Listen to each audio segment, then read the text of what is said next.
Hello everyone, मेरा नाम है मोहम्मद उमर और आपका इस मैथमेटिक्स सेक्शन में हार्दिक स्वागत है। तो चलिए, पिछली कक्षा में बच्चों जो हमने पढ़ा था वो था कि 1.2 के कुछ उदाहरण थे और उसका बेस था, है ना। तो आज का जो है 1.2 में हम उसके क्वेश्चंस करेंगे। चलिए उसके क्वेश्चन देखते हैं और अगले एक्सरसाइज के हम थोड़ा सा उदाहरण और उसका बेस भी क्लियर कर लेंगे। चलिए देखते हैं कि उसने फर्स्ट क्वेश्चन में कहा क्या कि नीचे दिए गए कथन सत्य है या असत्य, अपने उदाहरण द्वारा उनके उत्तर दीजिए। देखिए पहला क्वेश्चन उसने क्या कहा, क्वेश्चन नंबर 1 में कि प्रत्येक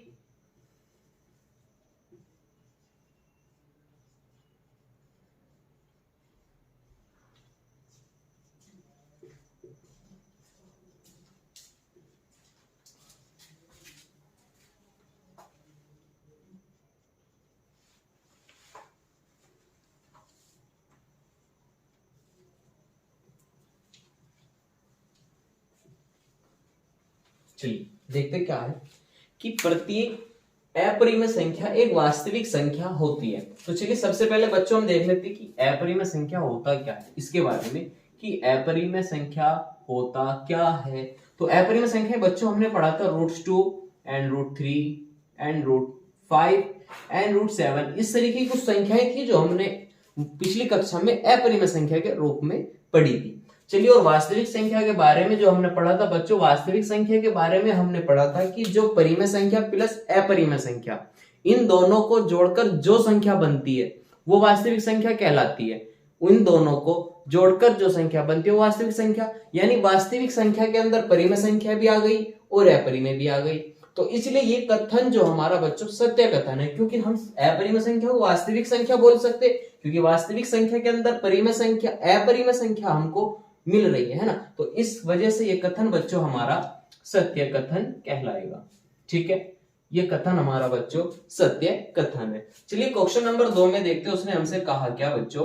क्वेश्चन नंबर 2 में उसने हमसे कहा संख्या रेखा का प्रत्येक बिंदु √m के रूप का है जहां m एक प्राकृत संख्या है। क्या कहा, संख्या रेखा पर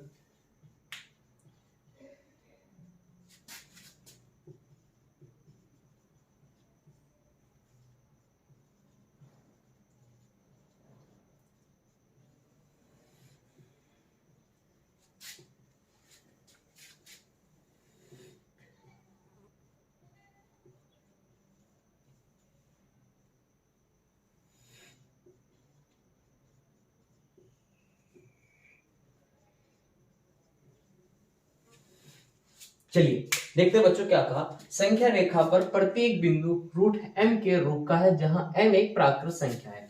चलिए देखते हैं संख्या रेखा पर भाई प्रत्येक बिंदु एक संख्या रेखा बना लेते हैं भाई। 0 1 2 3 4 5 6 7 8, इसी तरीके से आगे तक चली जाएगी है ना। चलिए भाई -1 -2 -3 -4 -5, ये भी इसी तरीके से आगे तक चली जाएगी। भाई प्रत्येक बिंदु √m के रूप का। चलिए भाई इसको देखते कि 1 √m यानी 1 √2 को बाहर निकाला तो कितना है बच्चों, √2 ही निकलेगा, निकलना तो कुछ है ही नहीं इसमें से बाहर। √3 इसमें से भी कुछ नहीं निकलेगा ना। और जहां पर m एक प्राकृत संख्या है तो प्राकृत संख्या तो ये हो गई हमारे पास सारी इस तरफ की, और संख्या रेखा पर बच्चों हमारे इस तरफ के भी मान आते ये वाले। भाई ये तो कह रहा है कि जहां m एक प्राकृत संख्या है संख्या रेखा पर दर्शाओगे, संख्या रेखा पर तो ये वाले मान भी आते हैं, ये वाले मान तो √m के रूप में नहीं है। तो इसीलिए ये कथन हमारा बच्चों असत्य कथन कहलाएगा, है ना। क्या कहा कि संख्या रेखा पर प्रत्येक बिंदु √m के रूप का है जहां m एक प्राकृत संख्या है। भाई संख्या रेखा हमारे पास बच्चों ये है, ठीक है। इसमें क्या है कि रूट वैल्यू पॉजिटिव भी है और नेगेटिव भी है। तो ये जो इसके अंदर है वो पॉजिटिव हमें दिख रहा है ना, तो ऋणात्मक वैल्यू तो इसके अंदर नहीं है, धनात्मक वैल्यू इसके अंदर है। तो ऋणात्मक वैल्यू के रूप का है। भाई संख्या रेखा पर वैल्यू धनात्मक भी है और ऋणात्मक भी है। और जहां m एक प्राकृत संख्या तो प्राकृत संख्या तो ये है, ये तो नहीं है। तो इसलिए ये कथन बच्चों हमारा असत्य कथन कहलाएगा, असत्य। ठीक है, चलिए कथन अब थर्ड देखते, थर्ड क्वेश्चन से में इसने क्या कहा। क्वेश्चन थर्ड में कहा प्रत्येक वास्तविक संख्या एक अपरिमेय संख्या है। क्या कहा बच्चों, चलो मैं क्वेश्चन लिख लेता हूं बोर्ड पे।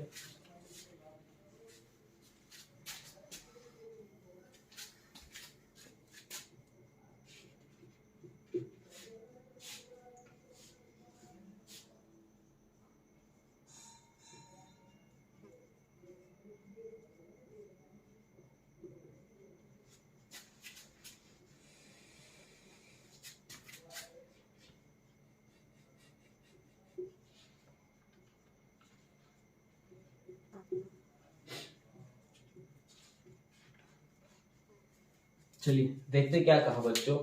प्रत्येक वास्तविक संख्या, प्रत्येक वास्तविक संख्या एक अपरिमेय संख्या है। भाई यहाँ देखो बच्चों, वास्तविक संख्या में हमने पढ़ा था जिसमें कि भाई परिमेय संख्या यानी 1/2, 3/2, और अपरिमेय संख्या क्या होता है बच्चों, √3 और √5, √7, इस तरीके की इन दोनों को जोड़कर जो संख्या बनती है वो संख्या हमारी बच्चों वास्तविक संख्या कहलाती है। ये वास्तविक संख्या होती है कि वास्तविक संख्या क्या होती है, अपरिमेय संख्या प्लस परिमेय संख्या बराबर वास्तविक संख्या, इन दोनों को जोड़कर जो संख्या बनती है वो संख्या वास्तविक संख्या। और अपरिमेय संख्याएं क्या होती है, जैसे √2, √3 एंड √5 एंड √7, इस तरीके की संख्याएं। तो केवल अपरिमेय संख्या में तो केवल ये संख्याएं आ गई, ठीक है ना, ये वाली। और वास्तविक संख्या में ये भी तो है परिमेय संख्या, तो ये इसमें तो नहीं है, तो इसी वजह से ये कथन बच्चों हमारा असत्य कथन कहलाएगा। असत्य, असत्य, ठीक है ना, ये कथन हमारा असत्य कथन कहलाएगा। चलिए क्वेश्चन नंबर इसमें जो देखते हैं, प्रश्न नंबर 2 में क्या कहा। काफी बड़ा क्वेश्चन भी है, उसमें मैं कॉपी करता हूं।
चलिए बच्चों,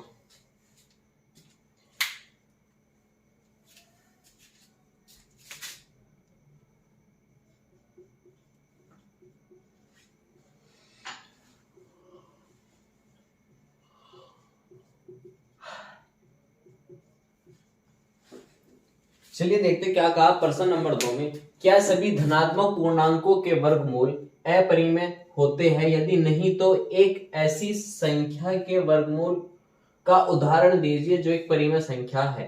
भाई धनात्मक पूर्णांक, धनात्मक पूर्णांक तो बच्चों हमारे जैसे 1, 2, 3, 4, 5, 6, 7, 8, 9, 10, 11, 12, 13, 14, 15 सारी पॉजिटिव वैल्यू है ना, इन्फिनेटिव, ये सारी हमारी बच्चों धनात्मक वैल्यू कहलाएंगी। तो इनका जो वर्गमूल अपरिमेय होते हैं, क्या कहा कि क्या सभी धनात्मक पूर्णांकों के वर्गमूल अपरिमेय होते हैं, यदि नहीं तो एक ऐसी संख्या का वर्गमूल का उदाहरण दीजिए। यदि अगर वर्गमूल परिमेय है तो ऐसी संख्या का उदाहरण दो। चलिए देखते हैं भाई, हम √2 का करेंगे बच्चों, √2, तो इसका वर्गमूल तो बच्चों √2 ही रहेगा, है ना। √3 का देखेंगे तो √3 आएगा।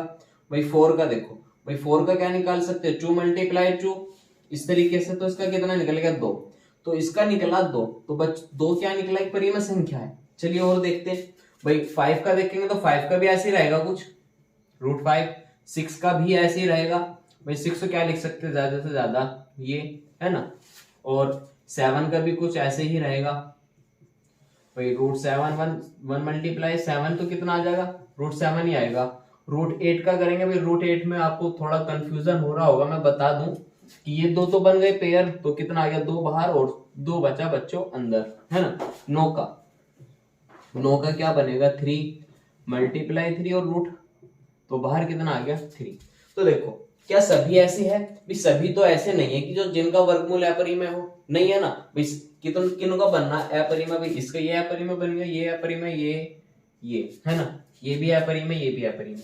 मगर ये संख्या अपरिमेय नहीं है, जैसे भाई 16 भी आएगा तो 16 अपरिमेय नहीं है जी। 25 भी आएगा भाई, 25 अपरिमेय है नहीं है जी, 5 निकलेगा बाहर, ये तो परिमेय संख्याएं होंगी। तो ऐसी तो बहुत सारी संख्याएं निकलेंगी ना बच्चों, है ना।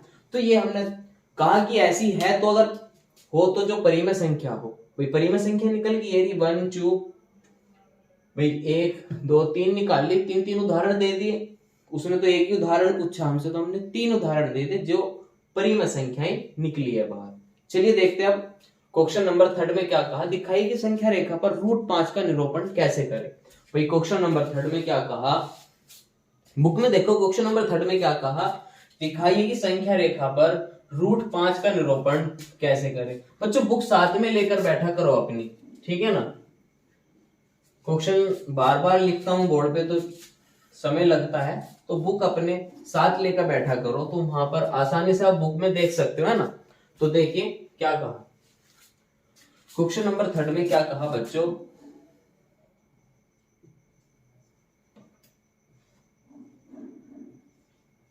दिखाइए कि संख्या रेखा पर √5 को किस प्रकार निरूपित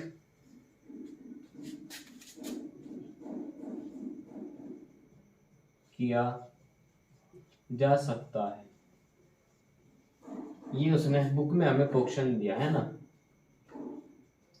तो दिखाइए कि संख्या रेखा पर √5 को किस प्रकार निरूपित किया जा सकता है। तो इस संख्या रेखा पर हमने √2 को भी निरूपित करना सीखा और √3 को भी निरूपित करना सीख लिया। अब √5 की बारी, घबराना मत, ये भी बहुत आसान है। देखिए किस तरीके से करेंगे, एक संख्या रेखा बना लेते बच्चों, वही ये लो, यहाँ पे 0 1 और 2 3 है ना।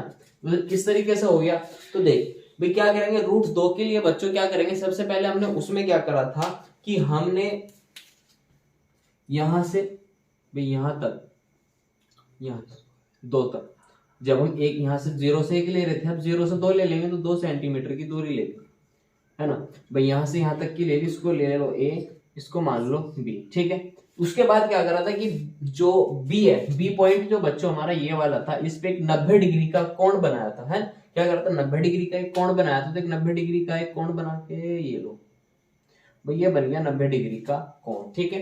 अब क्या करेंगे, यहां से यहां तक की कितनी ली थी बच्चों, 2 सेंटीमीटर दूरी ली, और यहाँ अब ऊपर 1 सेंटीमीटर की दूरी ले लेंगे। मान लो हमने यहां तक की ले ली, यहां तक, तो इसको यहां से मिला दो, ए बी, इसका नाम दे दो बच्चों सी, ठीक है। अब ये भी आधार भी आ गया, और कर्ण और आधार, लंब और कर्ण निकालना हमारे लिए बच्चों बहुत आसान हो गया। तो इसको निकाल लेंगे तो हमें पता चल जाएगा कि √5 का निरूपण कहां पे निकलेगा ना, जो पिछली कक्षाओं में सीखा सेम वही तरीका है। चलिए देखते हैं पाइथागोरस प्रमेय से, पाइथागोरस प्रमेय। कोई पाइथागोरस प्रमेय क्या थी बच्चों, कि कर्ण का स्क्वायर बराबर आधार का स्क्वायर प्लस लंब का स्क्वायर। चलिए देखते हैं भाई आधार क्या है, कि आधार तो हमारे पास ये है बच्चों, ये क्या है आधार, ये क्या है बच्चों आधार, और ये लंब, ये कर्ण है, ये कर्ण हमें को निकालना है। तो चलिए देखते हैं कि आधार कितना दिया बच्चों 2, कितना दिया 2, तो 2 की पावर 2 लिखेंगे प्लस लंब कितना बच्चों 1, तो 1 की पावर 2, तो कर्ण की पावर 2, तो कर्ण की पावर 2 यानी 2 की पावर 2 का मतलब 4 प्लस 1 की पावर 2 बच्चों 1, ठीक है ना। तो इनको कर्ण की पावर 2 बराबर 4 रे कितना आएगा बच्चों 5, तो कर्ण कितना निकल गया √5। अच्छा ठीक है, कर्ण कितना निकल गया √5, तो ये वाली बच्चों आ गई हमारे पास √5। तो अब इसके बाद कैसे करेंगे कि इस पे निरूपण कैसे करेंगे इसका, वो देखो भाई प्रकार लेंगे, ठीक है ना, प्रकार में पेंसिल लगाएंगे, तो जो प्रकार की चोंच है उसको रखेंगे बच्चों हम यहाँ पे प्रकार की चोंच, और उसकी पेंसिल की नोक को रखेंगे बच्चों यहाँ। बात समझ में आ गई, यानी प्रकार की चोंच यहाँ और पेंसिल की नोक यहाँ, तो यहाँ से यहाँ तक हमने उसमें दूरी भर ली। उसके बाद क्या करेंगे, यहाँ से चाप लगाएंगे इस तरीके से, ठीक है ना, जहां भी इस रेखा को ये काट दे, यहाँ काट दिया, तो ये बच्चों हमारा √5 निकल गया। तो इस तरीके से हमने √5 का निरूपण बहुत आसानी से कर लिया है।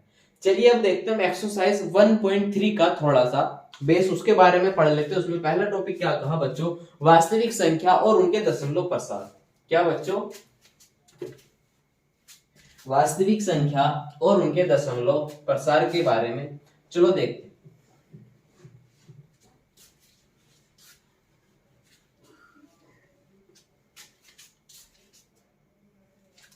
भाई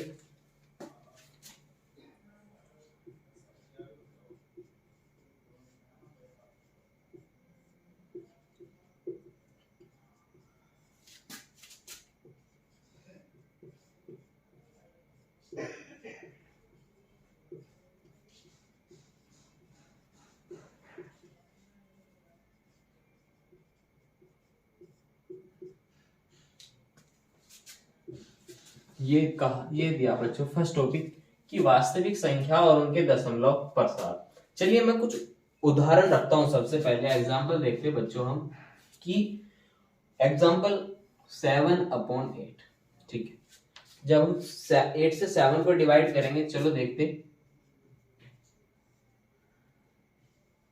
वही नहीं चलता तो क्या करेंगे, 0 लगा के पॉइंट लगा लें, यहाँ पे आ गई है ना, 8 सत्ते 56, 8 8 64, 8 9 72 ज्यादा हो जाएगा, 8 सत्ते 56, 8 8 64 है ना, तो 8 8 कितना जाएगा बच्चों 64, और यहाँ से घटा देंगे, इधर कैरी दिया 10, 10 में से 4 गया बच्चों, बचा 6, ठीक है, पॉइंट लग रहा है 0 लगा लेंगे, तो कितना आ गया 8 सत्ते 56, बचा कितना 8 सत्ते 56, बचा कितना बच्चों, 10 में से 4 गया, बचा 6, तो लगा ली 0, 8 पंजे 40, ठीक है, ये पूरा हमारा कट गया। तो इसका कितना है बच्चों 0.875, ठीक है, ये फर्स्ट। और सेकंड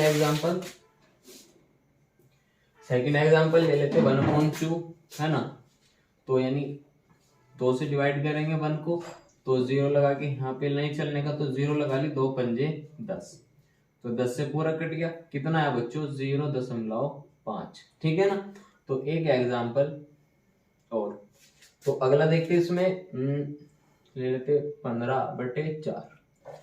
इसमें देखना कि 4 और 15, तो 4 तिया 12, बचे कितना बच्चों 3, पॉइंट लगाया ताले 0, 4 सत्ता 28, ठीक है, बचे कितना 2, पॉइंट लग रहा है 0 लगा लो, 4 पंजे 20, ठीक है, ये भी पूरा कर दिया, कितना आ गया 3.75। तो बच्चों जब हमने इनके प्रसार निकल तो इनके प्रसार यही खत्म हो गए, इसका यहाँ खत्म हो गया और इनका खत्म हो गया, लास्ट में क्वेश्चन चला खत्म, मतलब अभी समझाऊंगा ना आगे, चलो खत्म होने का बच्चों क्या कारण है कि आगे बताऊंगा। चलिए और देखते एग्जांपल उसमें, है ना, डिप्रेशन में मत आना। चलिए आगे देखते कि खत्म क्या है, मैं लिख रहा हूं, और देखो 1/3। ठीक है, जब मैं 1 से 3 को भाग करूंगा, चलो देखते हैं क्या होता है। भाई 0.0, 3 तिया 9, कितना बचा 1, पॉइंट लग रहा 0 लगा लो, 3 तिया 9, कितना बचा 1, फिर पॉइंट लग रहा 0 लगा लो, 3 तिया 9, बचा कितना 1, पॉइंट लग रहा 0 लगा लो, 3 तिया 9। सर कहाँ तक जाओगे, ये तो 3 ऐसे चलता रहेगा ना। तो इसका क्या आएगा बच्चों कि 1/3 का क्या निकलेगा, 0.33333, ये बार बार आता रहेगा, ये तो बार बार रिपीट हो रहा ना। चलिए फिर और देखते थर्ड में, इसका फर्स्ट हो गया है ना। सेकंड, भाई सेकंड एग्जांपल जैसे 1/7 है, 1/7, 1 को 7 से भाग करेंगे, चलो देखते क्या होता है। भाई नहीं चल रहा, 0 लगा कर पॉइंट लगा लिया, ये आ गया 7 कम 7, बचे कितना बच्चों 3, पॉइंट लग रहा 0 लगा लो, 7 चौक 28, बचा कितना 2, पॉइंट लग रहा 0 लगा लो, 7 दूनी 14, बचा कितना 6, बचा पॉइंट लग रहा 0 लगा लो, 7 या 8 56, कितना 56, बचा कितना 4, पॉइंट लग रहा 0 लगा लो, 7 पंजे 35, 7 पंजे 35, बचा कितना 5, पॉइंट लग रहा 0 लगा लो, तो 50, 7 7 7 या 8 7 बच्चों कितना आ जाएगा 49, बचा कितना 1, पॉइंट लग रहा 0 लगा लो, 7 कम 7, बचा कितना 3 है ना। तो मैं थोड़ा सा इधर ले आता हूँ, बस 7 बचा कितना 3, तो 3 यहाँ लिख लेता हूँ, तो पॉइंट लग रहा 0 लगा लो, 7 चौक 28 है ना, बचा कितना 2, तो पॉइंट लग रहा 0 लगा लो, 7 दूनी 14, बचा कितना 6, पॉइंट लग रहा 0, 7 या 8 56, बचा कितना 4, पॉइंट लग रहा 0 है ना, 7 चौक 28, 7 पंजे 35, बचा कितना 5, पॉइंट लग रहा 0 लगा लो, भाई 7 7 49, 7 7 49, बचा कितना 1, पॉइंट लग रहा 0 लगा लो, 7 कम 7। सर क्या हो रहा है, ये क्या हो रहा है, ये इतना बड़ा क्या है? नहीं इधर देखो बच्चों, क्या हुआ कि जब हमने इसको डिवाइड करना स्टार्ट करा तो ये हमें 1 7 2 8 5 7, फिर ये 1 4 2 8 5 7, फिर सर ये तो फिर 1 से स्टार्ट हो गए, तो फिर दोबारा ऐसे आएगा ना। तो इस तरीके से यानी ये दोबारा आएगा है ना, तो 0.1 4 2 8 5 7 1 4 2 8 5 7 1, फिर दोबारा 1 4 2 8 5 7 1, फिर दोबारा 1 4 2 8 5 7 1, इस तरीके से। यानी क्या होगा कि ये रिपीट बार बार होता रहेगा है ना। तो इसमें देखिए बच्चों, जो हमारे कुछ चले फिर खत्म हो गए, जिनके बाद कुछ चला ही नहीं, फिर ये चले यहाँ से तो 0 पॉइंट पर खत्म हो गए, फिर ये भी खत्म हो गए, ऐसो को बोलते, जो टर्म्स हमारी बच्चों खत्म हो जाती है उनको बोलते हैं हम शांत। क्या बोलते हैं बच्चों? शांत। शांत उनको बोलते हैं हम शांत, जो कुछ चले फिर खत्म हो गए। जैसे यहाँ पे इसको हमने डिवाइड करा 0.5 पे खत्म हो गए, ये भी ऐसे ही खत्म हो गई। तो ये हुए बच्चों हमारे सारे शांत। क्या हुए? इनको बोलते हैं हम शांत आवर्त। शांत। अब यहाँ देखो, यहाँ पे क्या हुआ कि बच्चों हमने जब इनको डिवाइड करना शुरू करा तो क्या हुआ कि इनमें ना बार बार आवृत होते गए थे भाई, 3 3 3 3 3 3। जब हमने यहाँ सर्च यहाँ करा तो 1 1 4 2 8 5 7, फिर दोबारा 1 2 1 4 2 8 5 7, इसी तरीके से बार बार ये रिपीट होते रहे। अगर हम और एग्जांपल ले, चलो देखते हैं, मैं एक एग्जांपल और ले लेता हूँ 2/3। इसमें क्या आएगा कि भाई 3 से भाग करेंगे 2 को, तो पॉइंट लगा ले यहाँ 0, 3 6 18, बचे कितना 2 है ना। तो पॉइंट लग रहा है 0 3 6 18, बचे कितना 2, पॉइंट लग रहा है 0 3 6 18, बचा। तो सर क्यों बोर कर रहे हो? 6 बार बार आ रहा है, सीधी बात बोल दो, अब तो समझ में अच्छे से आ रहा होगा है ना। तो 6 बार बार आते जा रहा। तो इस तरीके से बच्चों जो बार बार आते हैं इनको हम क्या बोलते हैं? इनको बोलते हैं हम अशांत आवृत्ति। क्या बोलते हैं बच्चों? अशांत आवृत्ति।